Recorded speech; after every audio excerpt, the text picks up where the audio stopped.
Terima kasih Mbak Ine atas kesempatan yang diberikan dan Assalamualaikum warahmatullahi wabarakatuh kepada seluruh teman-teman pengelola BOS di madrasah se-Indonesia.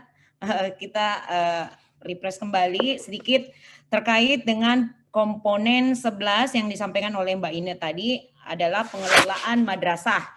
Yang mana di komponen 11 ini kita ada 12 item di Juknis Dana BOS itu untuk penggunaannya. Antaranya mulai dari pertama yaitu pembelian alat atau bahan habis pakai yang dibutuhkan dalam kegiatan pembelajaran. Nah, terima kasih Mbak Ine. Terus yang selanjutnya di item kedua dari komponen 11 ini adalah pembelian keperluan perkantoran. Nah, seperti yang Bapak Ibu lihat di layar yang telah ditampilkan oleh Mbak Ine, tuh penggunaan untuk komponen 11 diantaranya.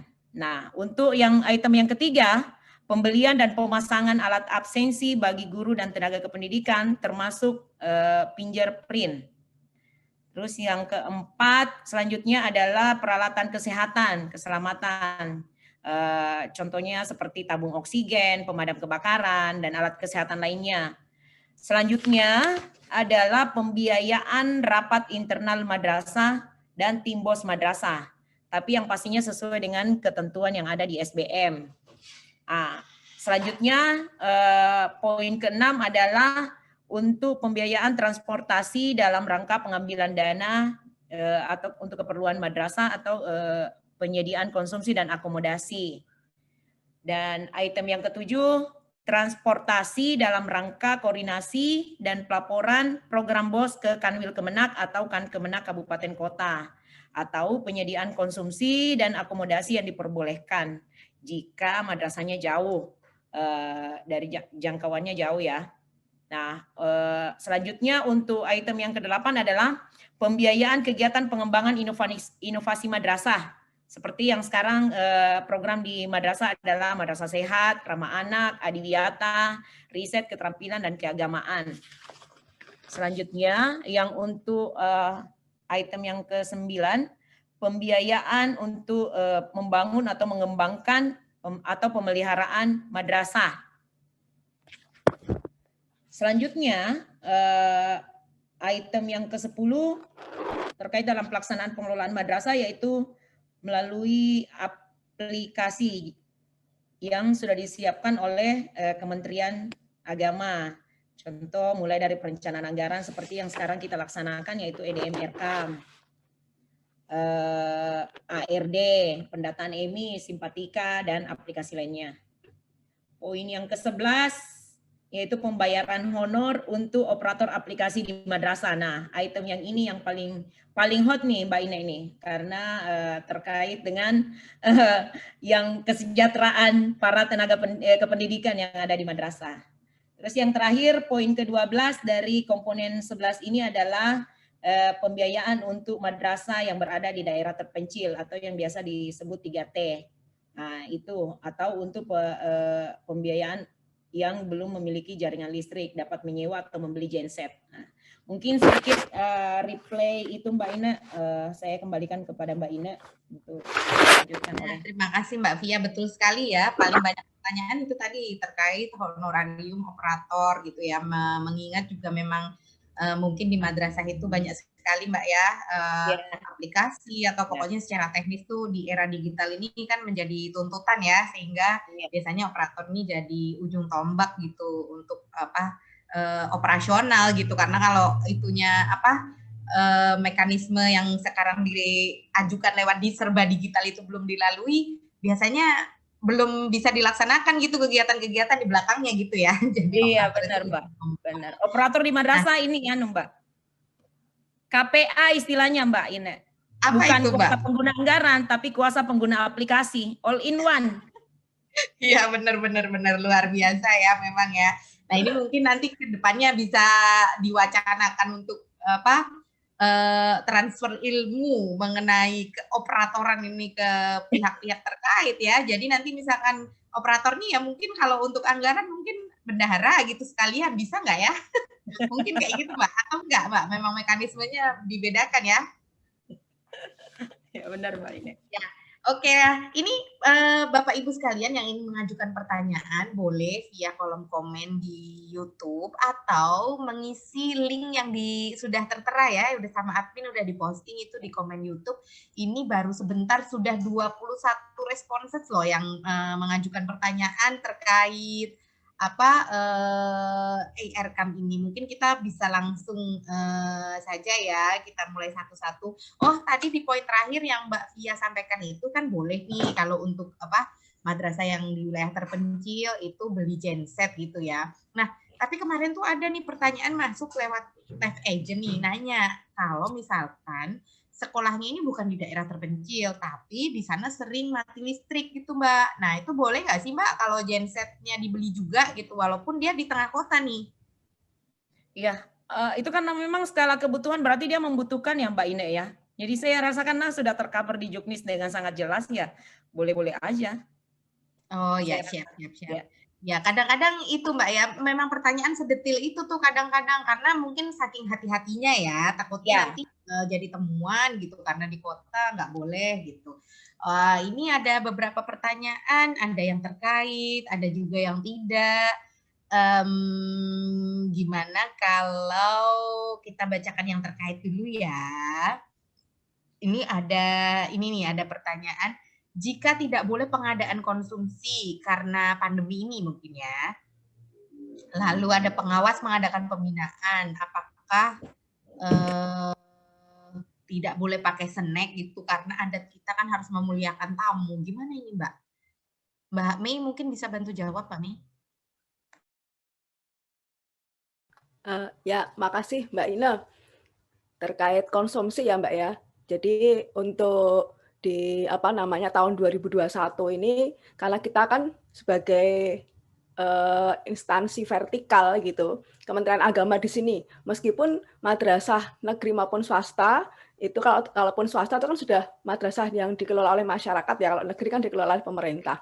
Di tahun 2021 ini kita dalam pengelolaan keuangan kan mengacu pada standar biaya masukan tahun 2021 Mbak.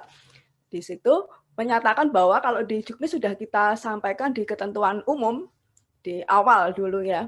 Jadi untuk konsumsi internal atau rapat internal itu memang tidak bisa dipertanggungjawabkan dengan dana BOS Mbak untuk konsumsinya. Jika penyelenggaraan kegiatan itu tidak melibatkan masyarakat. Artinya gini, ketika madrasah itu adalah madrasah negeri, tidak melibatkan pesertanya di luar madrasah atau masyarakat lainnya, untuk pengadaan konsumsi tidak bisa di-SPJ-kan dengan dana BOS. Tetapi kalau madrasah swasta tidak masalah, karena madrasah swasta sendiri itu kan unsurnya adalah sudah masyarakat. Baik dari internal madrasah sendiri pun juga sudah masyarakat. Sedangkan untuk madrasah negeri, unsur internal siapapun, baik guru, dari pendidik, tenaga kependidikan maupun siswanya itu bukan sebagai masyarakat. Artinya tidak bisa di-SBJ-kan dengan dana BOS. Itu memang agak berbeda ya Mbak di tahun 2021 ini terkait implementasi standar biaya masukan tahun 2021.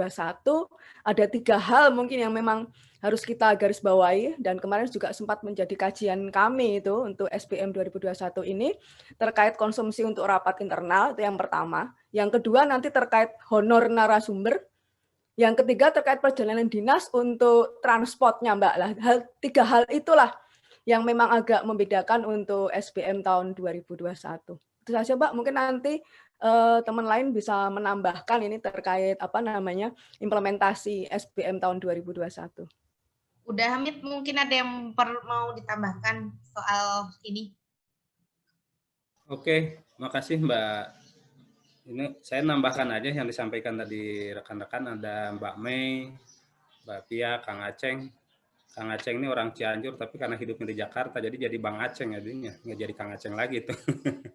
Termasuk ada saudara kita nih, Mas Barman ya. Menambahkan saja, ketika SBM 2021 keluar itu, betul kata Mbak Mei tadi disampaikan, ketika berbicara rapat-rapat yang sifatnya tusi, pengawas itu tusi loh ya, hati-hati.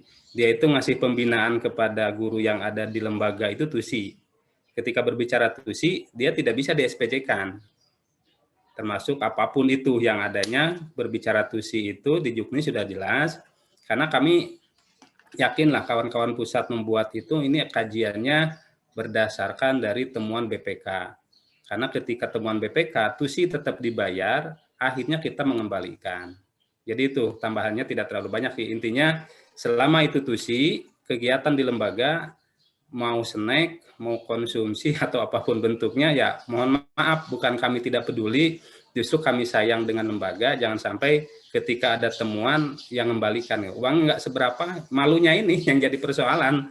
Karena akan diupdate se-Indonesia tahu, oh madrasah ini loh yang kemarin udah dikasih tahu masih juga ngeyel. Nah, jadi mohon maaf, berbicara TUSI, kita kembalikan lagi bahwa itu adalah tidak bisa di SPJ-kan baik snacknya ataupun konsumsinya. Itu aja Mbak Ine, makasih. Ya, makasih udah. Nah, ini sekalian nih, ada lagi pertanyaan menarik nih. Kalau misalkan pembayaran IndiHome seperti itu, apakah juga tercover di komponen penggunaan anggaran yang ini? Udah Hamid, silahkan dilanjut.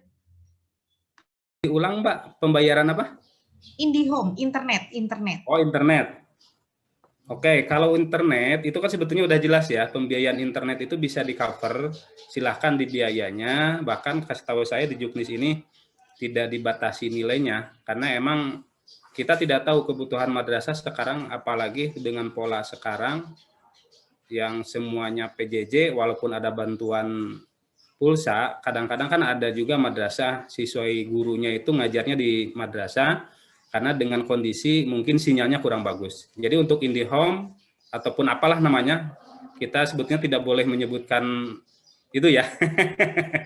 Ini mah karena kebetulan aja, pokoknya apapun itu providernya nggak usah disebutin lah, mau apapun lah ini kan, karena ini contoh saja, mohon maaf ya, bukan promosi, mohon maaf banget, ini bukan promosi gitu kan. Nah, jadi internet yang berbasis apapun silahkan dipergunakan, tapi tetap mengacu kepada batasan kewajaran saja.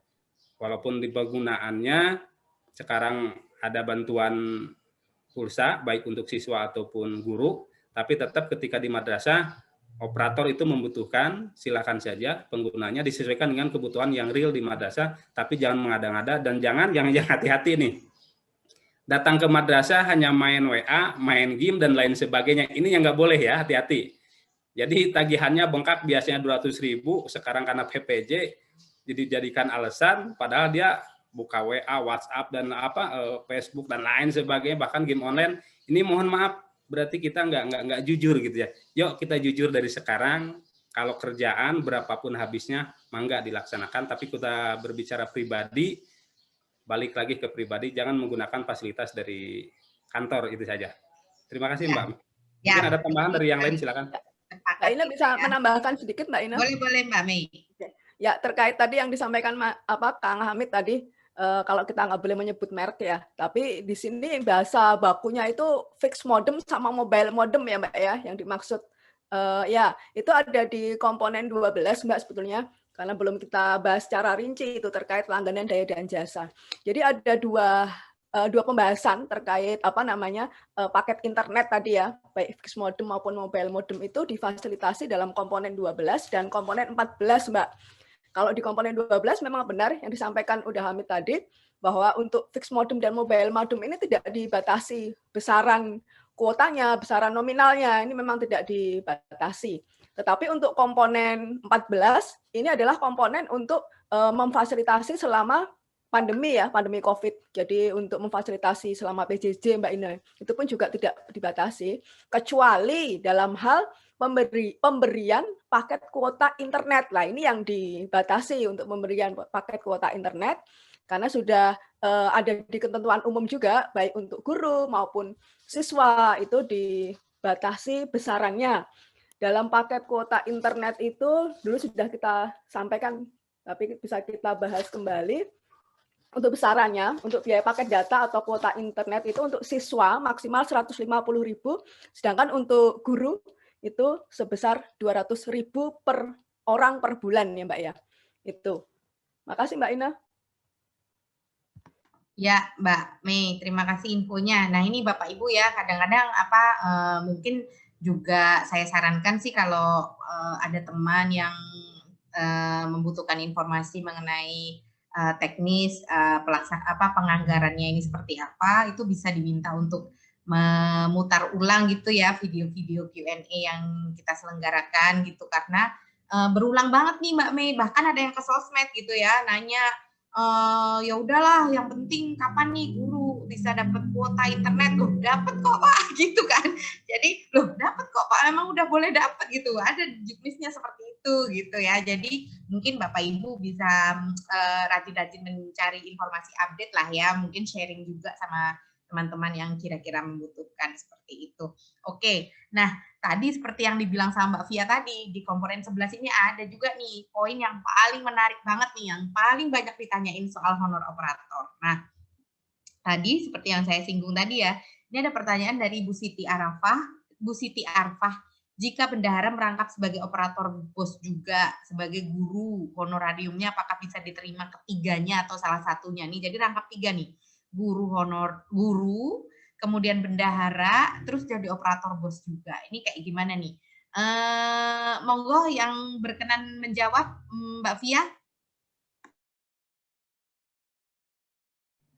Ya Mbak Ina, terkait dengan yang multifungsi tuh,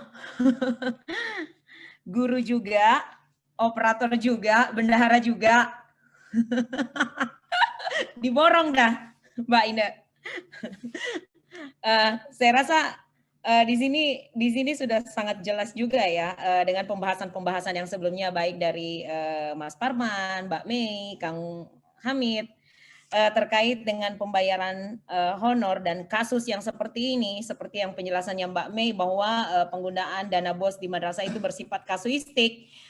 Salah satunya adalah yang seperti ini, yang multifungsi. Saya rasa kembali untuk terkait dengan pembayaran honor rutinnya ya Mbak Ina, saya rasa untuk pembayaran rutin itu terkait kembali lagi ke tusinya si personal ini, pembayaran honor rutinnya. Namun karena dia berfungsi sebagai bendahara ataupun operator juga, yang mana di Juknis sudah dikatakan bahwa yang seperti itu boleh dibayarkan secara outsourcing. Dan seingat saya di tanya jawab Q&A yang seri yang sebelumnya, Mas Parman sudah menjelaskan di situ, Mbak Mei sudah menjelaskan bahwa pembayaran atau penghitungan pemberian honor untuk kasus yang seperti ini artinya nilainya lebih daripada yang lain yang jobnya hanya cuman satu macam saja. Berbeda dengan yang job yang memegang 3 pekerjaan oleh 1 orang. Artinya nilainya yang dilebihkan karena kenapa? Dia berfungsi sebagai bendahara juga, dia berfungsi sebagai honor juga. Yang namanya pemberian honor rutin itu untuk satu personal dalam satu madrasah itu hanya sekali. Maksudnya hitungannya sekali honor rutin pembayaran per bulannya. Namun karena dia tupoksinya adalah sebagai guru, maka pembayaran honornya adalah honor rutinnya adalah sebagai guru.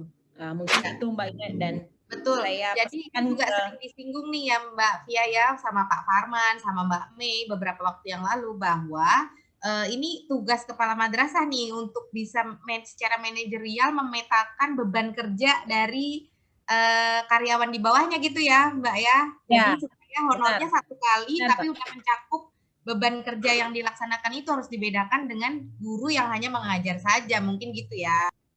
Iya, biar berbasis kinerja kan Mbak Ina, kita kan mengarah ke berbasis kinerja. Ya, nanti kalau enggak iri kan Mbak. Ya, kalau enggak nanti merasa yang bebannya lebih berat sementara honornya sama gitu kan ya Mbak Via ya. Ya gitu ya mungkin ya Bapak Ibu ya. Nah, terus nih ada kelanjutannya nih soal konsumsi tadi yang disampaikan ini. Ada yang bilang terima kasih sudah dijelaskan soal penganggaran konsumsi untuk swasta berarti bisa di-SPJ-kan. Nah, tapi ada pertanyaan dari Anti, bagaimana walau dalam keadaan pandemi tetap ada konsumsi rutin tiap bulan? Apakah bisa di-SPJ-kan? Ini swasta ya, ini madrasahnya ini. Terus jika ada kegiatan tahfiz atau LDKS secara online, apa boleh di-SPJ-kan untuk honor pelatih dan panitianya gitu. Udah Hamid, boleh dijawab dulu ini 3 menit terakhir menuju vaksin nih. Jadi sebelumnya mohon maaf nggak sampai full ya. karena ini tukang vaksinnya udah datang karena ya siap. Mudah-mudahan sehat semua ya. Amin. Saya sebelum ini saya nambahkan yang Mbak Pia tadi. Jadi kita kehati-hatiannya adalah ketika ada audit. Ketika audit kita akan ada namanya double accounting. Jadi mau nggak mau ketika dibayar tiga-tiganya honor itu pasti akan mengembalikan. Makanya salah satunya tadi sama Mbak Pia udah sampaikan. Tusinya apa sih? Dia sebagai guru. Oke, honor gurunya aja dari honor yang keduanya tadi, dia sebagai bendahara, OPM, digabungkan jadi nilainya berbeda. Tapi tetap kuncinya yang harus di Ibu Bapak dan kawan-kawan semua dipahami adalah bukti fisiknya. Bukti fisiknya apa? Dia sebagai bendahara, dia sebagai OPM, SK-nya wajib ada sebagai bukti bahwa beliau itu berbeda gaji dengan yang lain karena dia punya tugas fungsi yang lain. Nah, ini yang harus sama-sama diperhatikan. Jadi hati-hati, double accounting itu berisiko gede ketika ketemuan, jadi harus mengembalikan. Jadi digabungkan saja, insya Allah tidak akan jadi persoalan. Itu tambahannya untuk yang tadi sampaikan oleh Mbak Tia. Yang kedua, terkait dengan ini, lucu ya sebetulnya kita itu bingung juga, iya Mbak Ina. Kegiatannya online ya, eskulnya online, apakah ada konsumsi? Ya nggak bisa lah kalau online mah gitu kan. Tanya ya sama dengan di situ kan jelas di apa namanya di SBM di Juknis juga jelas. Honor itu honor kegiatan boleh dibayarkan asal dalam kondisinya adalah offline. Ya. Jadi ketika berbicara online, otomatis semuanya baik dari honor ataupun konsumsi apapun nggak bisa. Jadi mohon maaf, bukan kami tidak peduli, kami tidak sayang. Dipaksakan, risikonya adalah ketika ada temuan. Kawan-kawan kita auditor pasti melihatnya di Juknis. Di Juknisnya sudah dikunci, ketika kegiatannya online, jangankan konsumsi, honor panitianya sendiri nggak bisa dibayar, kan gitu. Jadi mau nggak mau lah gitu kan itu. Termasuk konsumsinya. Jadi yang kedua, kepanitiaan itu diperhatikan juga. Di Juknis perasaan sudah dibahas ya, kalau nggak salah Mbak Mei ya, Mbak Pia dan yang lainnya. Honor-honor itu boleh itu hanya beberapa poin saja. Jadi honor kepanitiaan yang sifatnya di situ adalah kegiatan eskul yang ada di madrasah, walaupun ada panitianya, mohon maaf, dicek ulang aja deh, gitu kan. Cuman setahu kami, honor itu yang diperbolehkan adalah ketika berbicara kepanitiaan ujian, matsama, terus kegiatan apa namanya peningkatan kualitas mutu yang diperbolehkan di madrasah yang 1 tahun sekali, is okay. Tapi kegiatan-kegiatan kepanitiaan yang sifatnya eskul di situ, mohon maaf dicek ulang kalau nanti persepsinya berbeda. Cuman setahu kami dan ini sudah kita bahas, kepanitiaan tidak diperbolehkan kecuali untuk kegiatan ujian, kegiatan bukan ulangan, hati-hati ya. Ulangan berbeda dengan ujian. Ujian itu ada UN, ada UMBN, ada UM. Itu ujian. Berarti ada 3 ya honor kepanitiaannya ujian itu. Yang kedua adalah PPDB panitianya. Yang ketiga adalah panitia matsama. Yang keempat kepanitiaan kegiatan yang sifatnya 1 tahun sekali digunakan oleh madrasah, peningkatan kualitas pendidik dan tenaga kependidikan. Itu yang harus diperhatikan. Di luar itu nggak boleh. Jadi saya tegaskan kembali, untuk konsumsinya karena kegiatannya online, jangankan konsumsi, panitia pun tidak diperbolehkan. Itu Mbak Ine, mangga dari Kang Aceng ataupun yang lain mau menambahkan, silakan. Terima kasih. Ya, silakan Pak Aceng. Sekalian mohon izin pamit ya. Mohon izin pamit. Ya, terima kasih doain ya. kita semua sehat di Indonesia ya. Sampai jumpa. Amin. Terima kasih. Terima kasih. Assalamualaikum warahmatullahi wabarakatuh. Waalaikumsalam warahmatullahi wabarakatuh. Pak Aceng, monggo silakan. Kalau ingin ditambahkan Pak Aceng sekalian nih Pak, ada yang bertanya seperti ini nih Pak. Ini madrasah swasta, ini konsumsi rapat untuk madrasah swasta, benarkah boleh dibayarkan?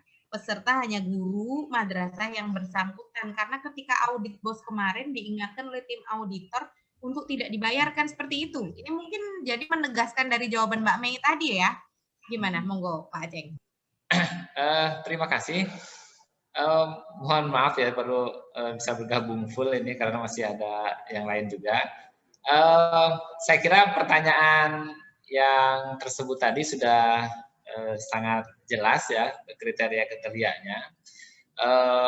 Hanya saya di sini mungkin sedikit menyimpang dari yang ditanyakan ya, bahwa juknis BOS itu kan diharapkan, khususnya kami kan dari user ya, pengguna ya, bukan pembuat ya, pengguna. Dari sudut pandang pengguna ini kami mengharapkan meskipun ada aturan-aturan di atasnya yang terkait dengan keuangan, kami ingin ada semacam kajian-kajian kritis juga terhadap dampak dari kebijakan ini. Kalau masalah konsumsi segala macam saya kira itu bisa disepakati ya, tetapi yang sekarang ini menurut saya sedang rame itu di kami khususnya di Jakarta terkait dengan honor kepanitiaan untuk kegiatan-kegiatan yang sifatnya online ya. Mungkin ini sudah dibahas tadi. Nah, kenapa? Karena untuk madrasah ini beda dengan perkantoran mungkin ya. Yang online itu biasanya mungkin ada rapat, ada workshop. Nah, itu mungkin sama di madrasah juga. Saya kira kepanitiaannya seperti itu sama. Kalaupun tidak dibayarkan tidak jadi masalah. Ini yang sedikit jadi masalah itu kalau kegiatan-kegiatan seperti misalnya yang sekarang ini panitia ujian madrasah.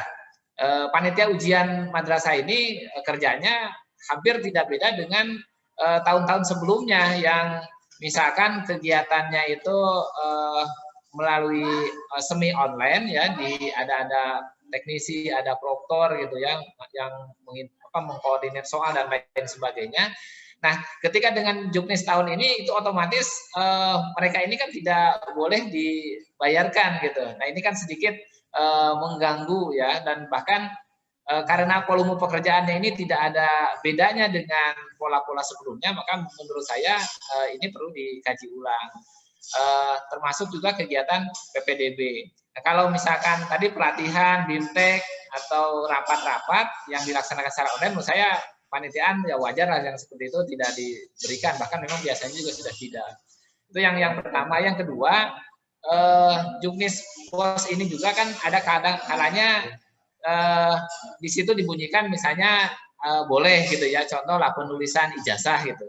Nah, penulisan ijazah ini kan di SBM atau SBU-nya tidak ada berapa besaran biayanya itu. Nah, dalam konteks yang semacam ini saya mohon mungkin ya juknis ini juga ada sedikit penetapan lah berapa besaran biaya misalnya penulisan ijazah, karena di sananya tidak ada, sehingga madrasah itu punya gambaran juga, kita ada punya batasan juga.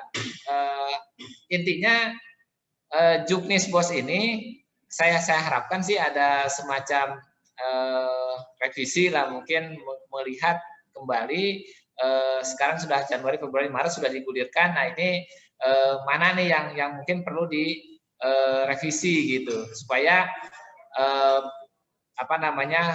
bantuan operasional sekolah ini benar-benar bisa dimanfaatkan, dan saya kira ini insya Allah tepat guna gitu. Terima kasih, Bu. Ya, terima kasih Pak Aceng ya. Jadi Bapak Ibu sekalian, Pak Aceng ini selain tim inti nasional juga kepala madrasah nih. Jadi menyuarakan yang dirasakan oleh madrasah juga sekaligus gitu ya.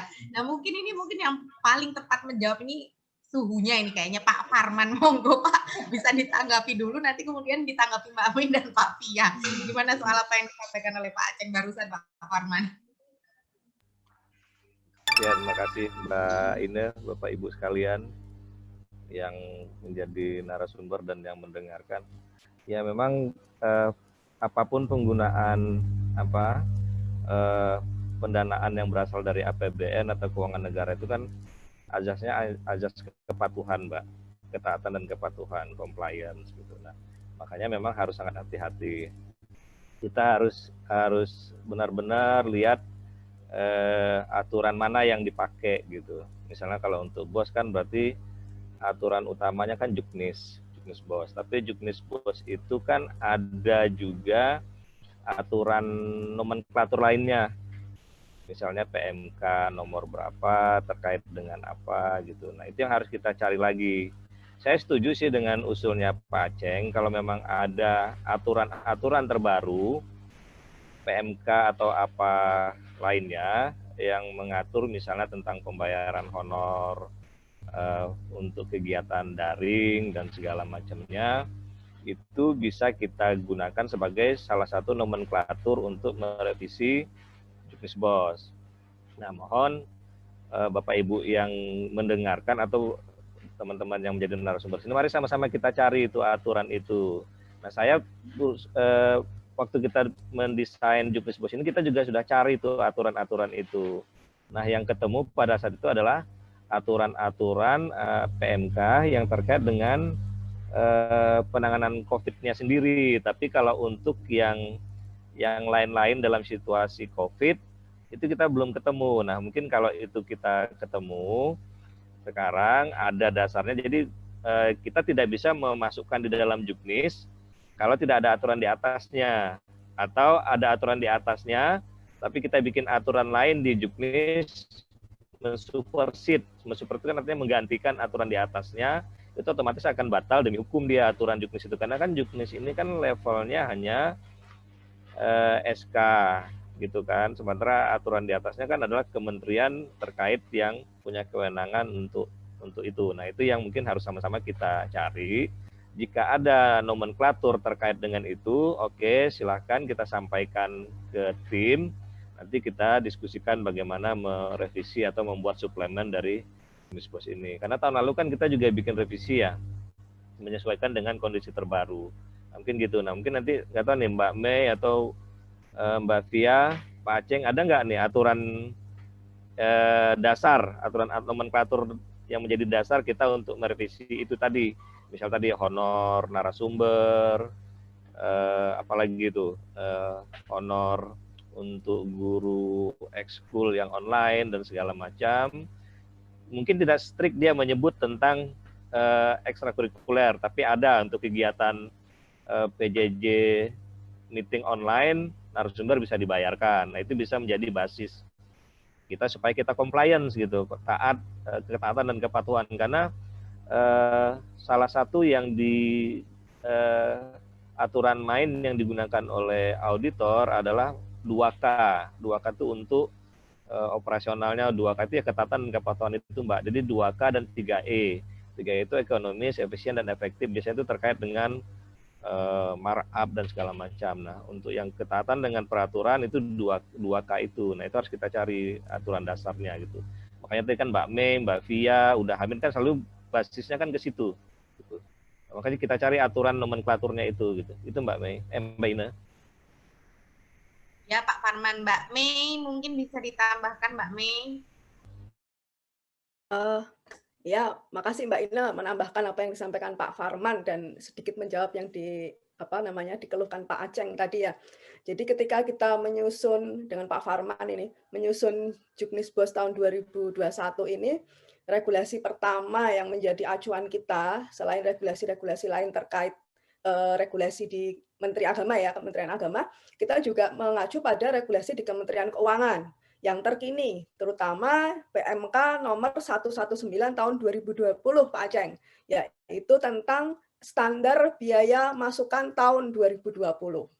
Dan di standar biaya masukan tersebut banyak sekali regulasi terbaru atau ketentuan terbaru untuk penggunaan dalam pelaporan pertanggungjawaban dan pengelolaan keuangan negara di situ ya. Terutama hal-hal yang mengacu dalam ketentuan umum Juknisbos di situ ada beberapa yang merubah rutinitas kita dalam untuk Juknisbos tahun 2020 ke tahun 2021. Yaitu yang pertama terkait honorarium narasumber, yang kedua terkait honor panitia, yang ketiga itu terkait ada biaya sewa dan konsumsi itu. Nah, ini sekilas saya bacakan untuk ketentuan di standar biaya masukan tahun 2021 yang memang harus kita jadikan acuan utama karena memang tidak ada regulasi lain. Nah, nanti mungkin yang disampaikan Pak Farman betul sekali Pak Aceng. Kalau memang ada regulasi yang lain atau nih misalnya Kementerian Agama dalam hal ini, karena kebetulan Mbak Ina, kami kemarin dari teman-teman yang seprofesi dengan saya kan mengajukan membuat kajian ini untuk ibaratnya menelaah SBM 2021 ini sinkron nggak sih dengan aktivitas kita yang ada di Kementerian Agama. Nah, kalau kajian itu siapa tahu nih diterima oleh Kementerian Keuangan sehingga muncullah SBML standar biaya masukan lainnya, artinya khusus SBM khusus untuk Kementerian Agama, insya Allah nanti untuk Juknisbos sendiri bisa kita revisi lagi ya Pak Farman ya. Nah, yang pertama Pak Aceng ini terkait honor panitia. Honor panitia itu memang dalam SBM tahun 2021, nanti Pak Aceng bisa melihat dalam penjelas ya, di kalimat penjelas SBM tahun 2021 itu kalau nggak salah ada di sekitar halaman 57 lah, 50 ke atas. Di situ bunyinya seperti ini Pak, honor panitia tidak dapat diberikan untuk kegiatan online. Nah, jelas sekali, hanya bisa diberikan untuk kegiatan offline. Jadi harus diberikan untuk kegiatan yang tatap muka sifatnya. Dan dalam kepesertaan kegiatan sebuah kegiatan itu harus melibatkan masyarakat atau penyelenggara atau peserta dari luar penyelenggara. Dan ini kami luruskan juga dalam SBM tidak ada ketentuan ya berapa sih jumlah orang atau pelibatan khusus dari luar penyelenggara atau masyarakat lainnya. Tidak ada Pak Aceng. Jadi tidak ada batasan atau hanya 10%, 50% itu monggo saja terserah madrasah. Karena SBM tidak membatasi jumlah, hanya melibatkan unsur masyarakat lainnya atau yang di luar penyelenggara. Dan sifat kegiatannya offline untuk honor kepanitiaan. Nah, berapa jumlah kepanitiaan yang boleh dilibatkan dalam kegiatan? Hanya berjumlah 10% dari jumlah peserta. Itu pertama terkait honor panitia. Yang kedua terkait konsumsi, ini juga masih banyak yang tanya Mbak, itu di Facebooknya Madrasah Reform dan juga Japri lewat tim Q&A nih Mbak Q&A juga sering ditanya ini terkait konsumsi internal. Nah, ini boleh nggak sih untuk konsumsi yang sifatnya internal gitu kan? Ini memang dalam SBM 2021 untuk konsumsi rapat internal atau kegiatan-kegiatan internal madrasah selama tidak melibatkan masyarakat lainnya juga tidak diperbolehkan Mbak Ina. Tadi Mbak Ina sempat bertanya kan, nah kalau madrasah swasta seperti apa Mbak? Karena kemarin katanya BPK sempat mengkritisi ya atau mengarahkan untuk auditor, tadi ada auditor yang sempat mengkritisi harusnya untuk madrasah swasta pun juga tidak diperbolehkan. Tetapi kalau kita kaji ulang dalam SBM tahun 2021, sebetulnya yang tidak diperbolehkan itu kan jika tidak melibatkan masyarakat lainnya. Kalau kita melihat madrasah swasta ini kan unsurnya semua masyarakat.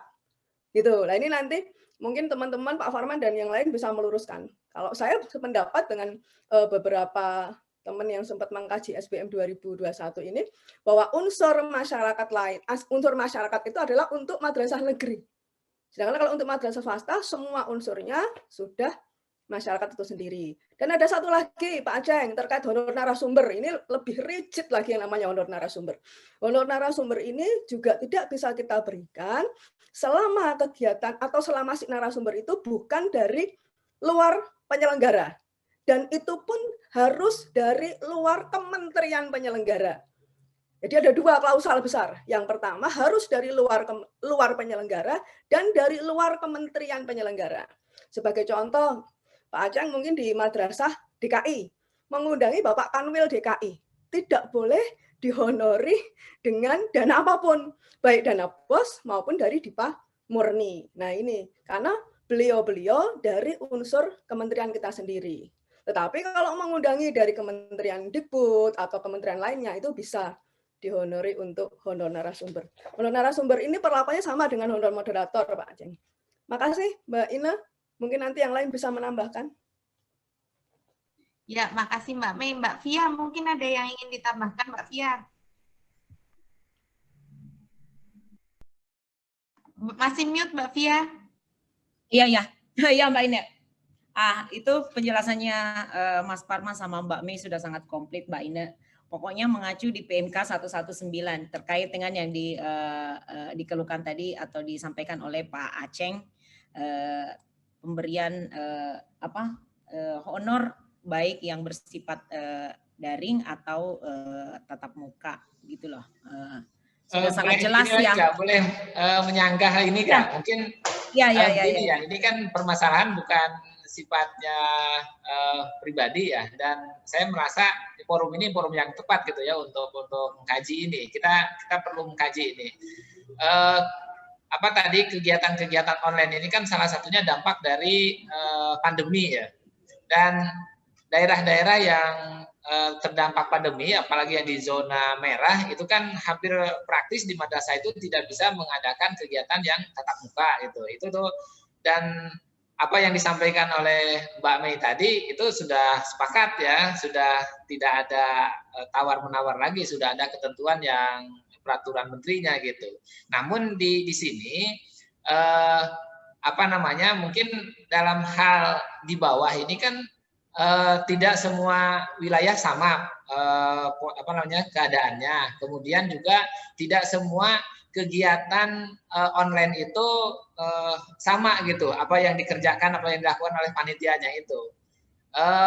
Kalau misalkan tahun lalu ujian-ujian itu sifatnya sudah online. Tahun lalu ya, tahun-tahun sebelumnya. Misalnya dilaksanakan online atau semi online ya, ada server, ada di sana orangnya teknisi, ada proktor gitu, dalam hal ujian madrasah aja gini. Nah ini kan kegiatan online ini spesifik gitu, tidak bisa disamakan dengan kegiatan online lainnya yang seperti BIMTEK, pelatihan atau webinar atau apa gitu, yang panitia itu hanya misalnya mengurusi absen aja kan udah online segala macam, hampir tidak ada yang signifikan yang dikerjakan. Tetapi pekerjaan panitia ujian di sini, ujian madrasah, ini sangat berbeda gitu. Nah, maka karena sangat berbeda ini, di sini melalui forum ini gitu, mungkin ada tadi kita mendorong supaya ada SBML tadi, agar madrasah ini masih tetap bisa memberdayakan dana BOS ini seoptimal mungkin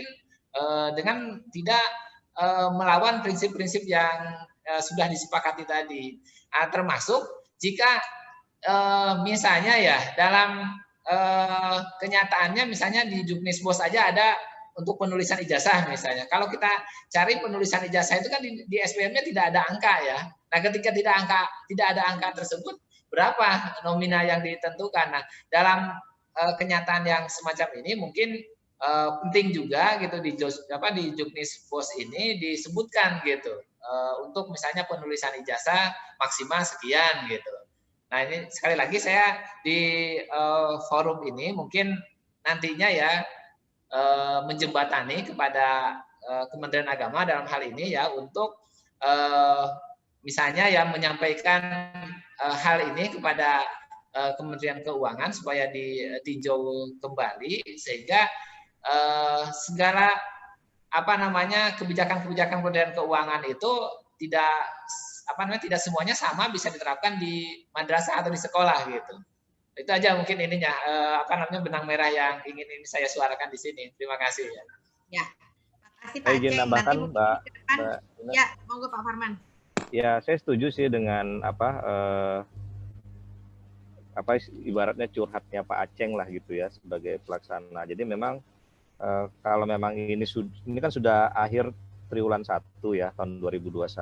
Jadi sudah teridentifikasi mana-mana yang perlu kita akomodir untuk kondisi Covid sekarang gitu. Nah, mungkin itu bisa nanti kita diskusikan nanti dengan manajemen juga, dengan Pak Fakih dan timnya. Kemarin saya juga diskusi dengan Mbak Rizka.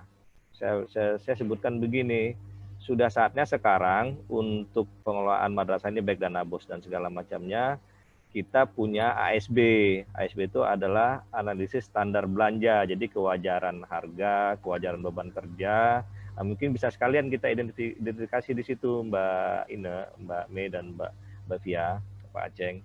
Nah, kemarin sudah direspon juga sama Mbak Rizka, lagi dicari ikan budgetnya gitu. Karena kan ini kan muncul di tengah, kebetulan muncul di tengah. Nah, kalau itu ada, mungkin nanti kita bisa bersama-sama mendiskusikan mana yang mau kita usulkan untuk SBML 2021, mana yang untuk jangka panjang ASB untuk madrasah keseluruhan. Malah ide saya nanti ASB itu ada regionnya gitu. Region Sumatera ini ASB-nya, minimal gitulah. Kemudian region Jawa ini ASB-nya, region Kalimantan ini ASB-nya, region Sulawesi ini ASB-nya, region Papua, Ambon dan segala macam itu ini ASB-nya. Nah, dengan begitu nanti kita bisa menghitung unit cost yang wajar untuk masing-masing madrasah per region tadi seperti apa. Sehingga kita bisa nanti menghitung alokasi dana BOS yang ideal itu seperti apa, tidak lagi kali jumlah siswa gitu, tapi dikali dengan kewajaran harga, kewajaran beban kerja tadi. Itu yang paling ideal seperti itu, Mbak. Kan kenapa kemarin dibikin dengan unit cost jumlah siswa? Karena kita nggak punya ASB-nya gitu. Kemarin kita bahas EDM juga itu. Nah, EDM juga mau dibikin pagu indikatif, nggak punya SB-nya, jadi nggak bisa masuk ke pagu indikatifnya. Nah, kalau dengan itu kan tinggal kita ganti tahun, sudah sampai ke depan, itu sudah luar biasa sekali nanti kalau kita punya SB itu. Nah, kemudian terkait dengan honor-honor dan konsumsi tadi, sebenarnya itu sudah aturan lama. Jadi yang namanya in-house meeting dan in-house training itu tidak bisa di-cover biayanya gitu. Baik itu untuk honor, karena itu kan terkait dengan tupoksi. Artinya setiap staf itu memang tupoksinya untuk meningkatkan kemampuannya, knowledge-nya, dan segala macamnya. Bisa misalnya di unit Mbak Fia yang cukup advance pemahamannya, kemudian teman-temannya bilang, Mbak Fia tolong dong kita diajarin tentang ini. Nah terus ngumpullah bersama-sama, diskusi. Nah itu kan in-house istilahnya. In-house meeting, in-house training. Nah itu inisiatif karena beban tupoksi tadi untuk meningkatkan pemahamannya. Nah kalau untuk swasta, kalau menurut saya juga begitu, dilihat saja kewajarannya gitu. Misalnya dia cuma meeting 2-3 orang untuk membahas sesuatu yang rutin, sesuatu bukan yang untuk pengembangan yang expand gitu ya. Nah itu sebaiknya ya janganlah dibebankan ke dana BOS atau dana APBN lainnya, walaupun secara aturan seperti yang disebutkan Pak Mei tadi bisa, tapi lihat juga ke kewajarannya gitu, kaitannya dengan apa output yang akan dihasilkan di kegiatan tadi. Kalau hanya sekedar untuk membahas bersama-sama, oh ini kita nanti begini ya, nah itu seharusnya sih tidak usah.